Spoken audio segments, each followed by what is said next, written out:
수당 때 와서, 수나라 당나라 때 와서 이제 불교 전성기가 되는데, 오늘은 그 길장이라고 하는 사람의 사상과 길장, 다 스님 이름입니다. 그 다음에 현장법사, 현장. 그 다음에 법장이라고 하는, 대표적으로 세 가지 사상가들에 대해서 이야기를 해보겠습니다. 길장의 사상은 이야기를 하다 보면, 길장이든 현장법사든 누구든지 간에 복잡하게 이야기하면 한두 끝도 없습니다. 복잡하게 이야기하면 한두 끝도 없어서 간단하게 그 아이디어만 이제 표현을 해보겠다라는 거고요. 길장은 이제 소위 이재이론이라 그래가지고, 그 다음에 현장은 이제 유식론, 그 다음에 법장은 금사자론이라고 이야기를 합니다. 간단하게 이야기를 해보면, 이 길장이라, 우리가 불교에서는 무를 공이라고 이야기하잖아요. 네?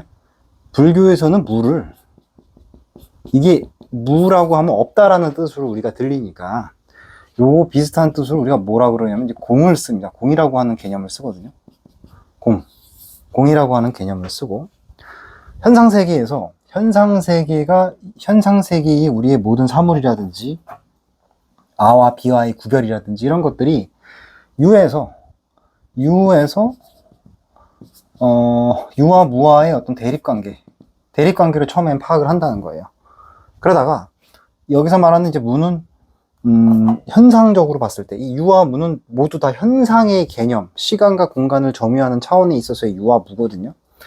그 여기서 이제 단계가 그 다음에 어떤 단계로 이루어지느냐? 현상의 유, 무를 초월한 어떠한 무와 공. 그러니까 이 도가에서는 도라고 이야기를 했고, 이게 이제 도가 철학에서 말하는 도와 비슷한 거죠. 그죠? 현하고도 비슷한 거고요. 이 공이라고 하는 거를 불교에서는 이야기를 해서 이거와 대립하는 존재로서의 유와 무를 또 상정을 합니다.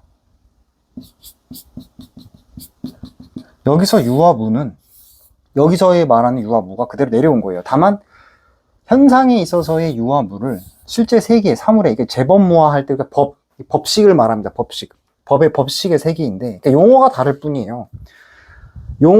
불교에서는 법이라고 이야기를 했지만, 일반적으로는 현상계에서는 유와 무라는 그 말을 쓰죠. 유와 무를 초월한 유와 무의 어떤 존재 이전의 공을 이야기한다는 거예요. 그러니까 공이라고 하는 것은 현상계를 초월한 어떠한 거죠.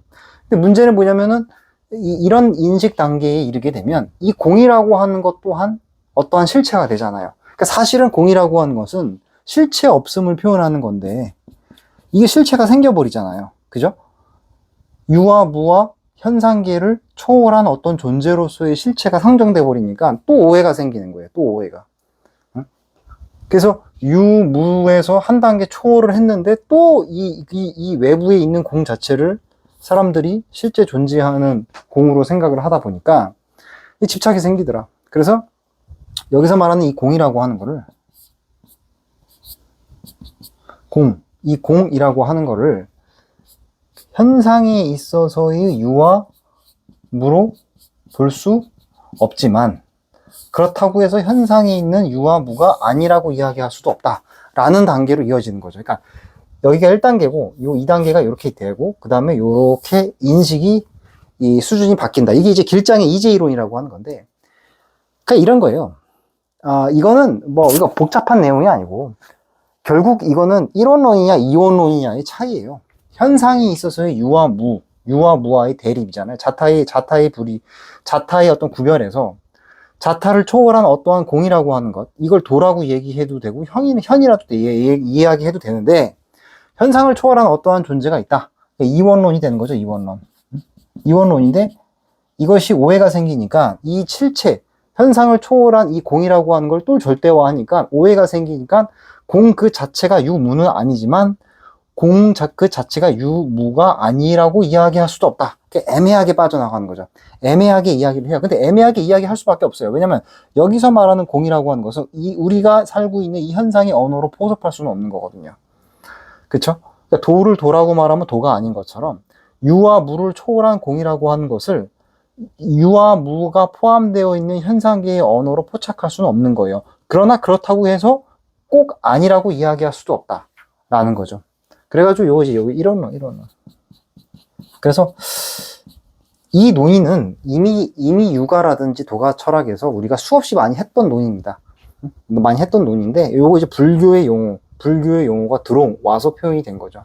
그러니까 결국 불교도 주관과 객관의 문제, 그 다음에 현상과 본체의 문제를 이야기했었다 이렇게 보시면 되겠고요. 그 다음에 이제 이야기할 게 현장의 유식론인데, 현장의 유식론은 말 그대로 오로지 식의 작용이다. 삼라만사는 식의 작용이다 이렇게 이야기를 해요. 현장의 언어를 이야기하려면 이게 현장이 말한 독특한 고유 명사가 있어요. 그 고유 명사를 이해를 해야 되는데 그 고유 명사가 다른 사상가들이나 다른 철학에서는 다르게 이야기를 했겠죠. 그러니까 현장이 말한 이 식이라고 하는 것은 지식의 사분면에서 주관과 객관의 사이의 관계의 문제를 이야기하는 겁니다.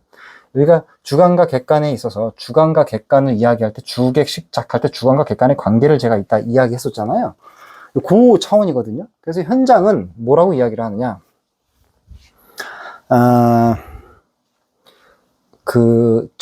이 심층 아래 구조에 어떠한 그 의식의 본체가 있고, 이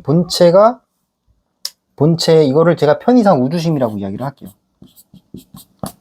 여기서 말하는 우주심은 스피노자가 이야기한 우주심을 말하는 겁니다. 스피노자. 그러니까 편의상 우주심이라고 이야기를 했고, 이 우주심 다음 단계로 있는 게 소위 말하는 아레야식이라고 하는 거죠.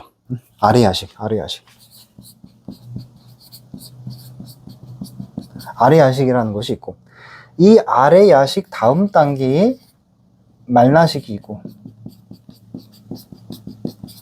그 다음 단계에 소위 육식이라는 게 있어요. 전육식. 요 단계다. 이게 전부 다 식이라는 거예요. 다 식. 이것도 식이고, 이것도 식이고, 이것도 식이고, 요거는 전체로서의 식이죠. 토탈식이죠. 토탈식.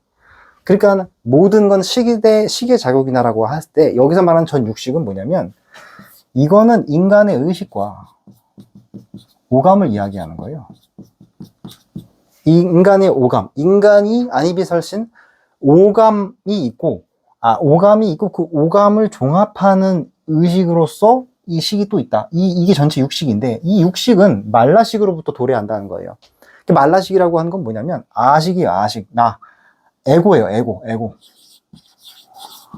한자로는 나, 아자를 써가지고 나라고 하는 어떤 분열되어 있는, 따로 떨어져 있는 독립적인 존재로서의 의식을 이야기하는 거죠. 그래가지고 그 단계의 이 아레야식이라고 이 말라식은 아레야식부터 또 도래를 하는데, 아레야식이라고 하는 건 뭐냐? 쉽게 말하면은 이거는 미세의식을 말하는 겁니다. 미세의식. 의식의 최소 단위, 우리가 원자가 있고 원소가 있을 때 원소의 최소 단위를 원자라고 이야기를 하잖아요.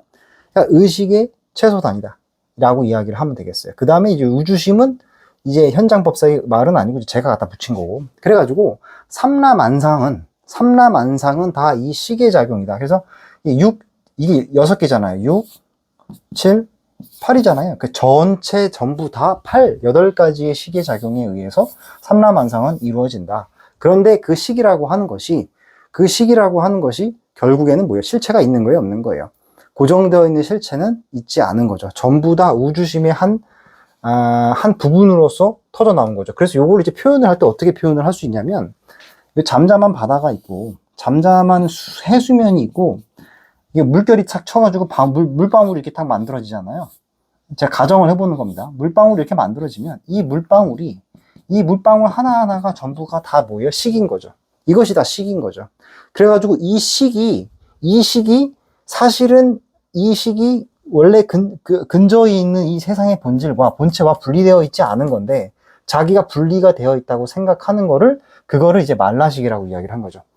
자아가 생긴 거죠. 자아가. 근데 이 자아는 사실은 허구인 거죠. 사실은 공한 거죠. 공. 그리고 그 자아로부터, 그 말라식으로부터 나와 비아, 자아와 비아의 구별이 생기게 되고, 나와 나 아닌 것과 주관과 객관의 분리가 생기는 거죠. 그렇게 해서 결국에는 전육식이라고 해가지고 이렇게 표현을 해요.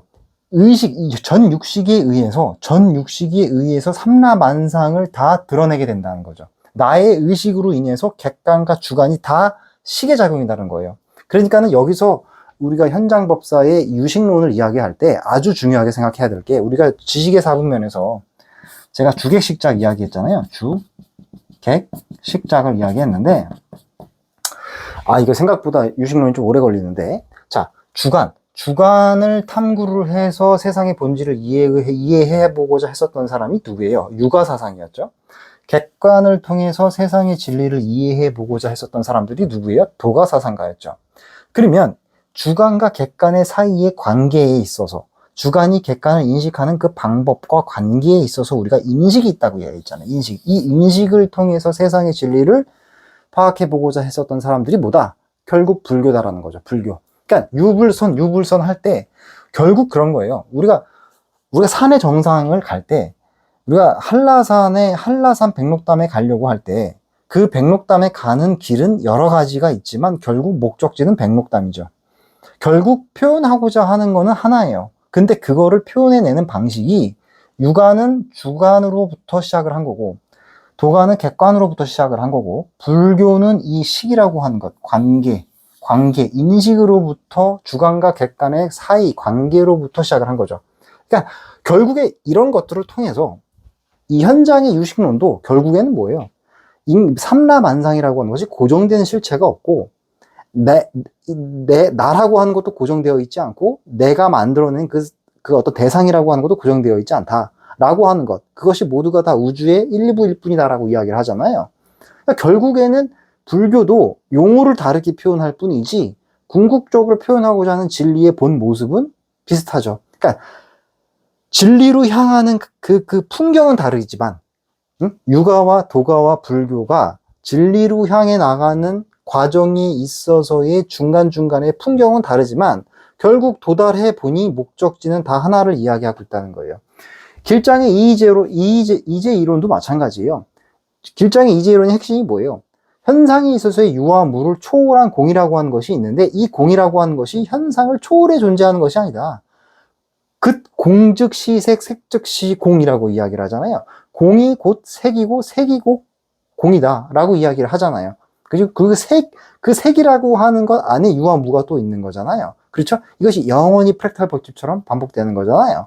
결국 길장의 이제 이론도 용어만 다를 뿐이지 똑같은 걸 이야기하고 있고, 현장의 유식이론이라고 하는 것도 인간의 시계작용, 모든 삼라만상의 인간의 시기작용이다라고 이야기를 하지만 결국에 그 근본 원리는 똑같은 걸 이야기하고 있죠. 자, 법장의 금사자론도 마찬가지예요.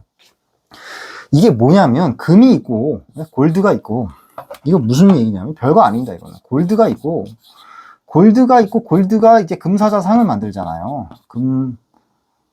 사자상. 특천무라는 특천무라고 하는 여왕한테 설명을 할 때 법장이 이 특천무가 제대로 이해를 못하니까 이거를 비유를 들어가지고 설명을 해주는 거예요. 골드가 있으면 이 골드가 소위 말하는 서양의 본체예요. 이게 본체. 이 본체가 있고 이게 현상이 있잖아요. 현상. 이게 불교 용어로 말하면 이게 진아예요. 진아. 이게 진아가 있고, 그 다음에 진아의 대상으로서 뭐가 있는 거예요? 삼라만상이 있는 거죠. 진여가 되겠고, 진여가 있고, 그 다음에 삼라만상이 있는 거죠. 금사자론이라고 해서 뭐 대단한 것처럼 보이지만 결국 이제 이론하고 똑같아요. 본체가 있고 현상이 있고 진여가 있고 삼라만상이 있기 때문에 이런 우리 현상에 드러나는 이 색이라고 하는 거는, 이 색이라고 하는 것은 영원하지 않고 그 자성이 없다. 자기 스스로의 성질이 없다는 거예요. 일시적이고 영기적이고 의타적이라는 것이죠. 이건 뭐예요? 일시적이고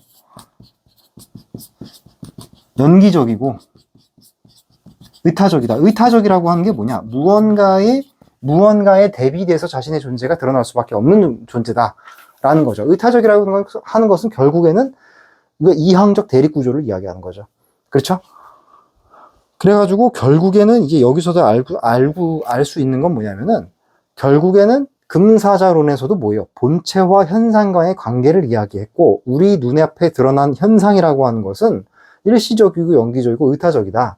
그렇기 때문에 본체를 파악을 해보자 라고 이야기를 하는 거예요. 본질을 파악을 해보자 라고 하는 건데, 결국에는 이 금사자론도 여기서 길장이 이야기하는 이 공즉시적, 생즉시공과 같은 맥락의 설명으로 이해를 할 수가 있다는 거죠. 그래가지고 오늘 제가 공부한 거는 수당시대 때, 수나라 때의 길장과 현장법사와 법장이라고 하는 세 스님의 주요한 아이디어에 대해서, 불교 아이디어에 대해서 이야기를 해봤습니다. 결국에는 이 사람들마다 따르게 다른 용어를 표현을 해가지고 이야기를 했지만, 사실은 가르치고 있는 것은 결국 유교의 그것과 불교의 그것과 도교의 그것이 다르지 않았다. 이렇게 보시면 되겠습니다.